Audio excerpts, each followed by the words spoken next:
Good morning সবাইকে। সবাই কেমন আছো? আমি ভালো আছি। আমার আবার একটা ছোট্ট একটা পার্সেল এসছে।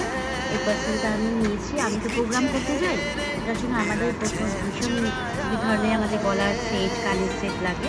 খুব ভালো একটা পার্সেল এসছে। আমি এটা তোমাদেরকে খুলে দেখাবো।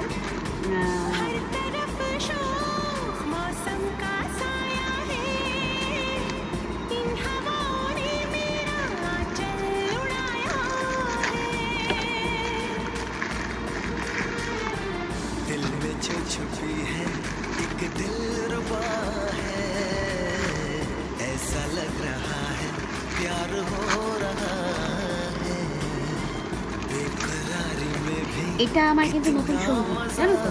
এটা এবার একটু খুলে দিই, কারণ নতুন সঙ্গীকে বেশিক্ষণ দেখতে দরকার নেই। দেখি কেমন এসছে। এটা দেখো, ইয়াররিং।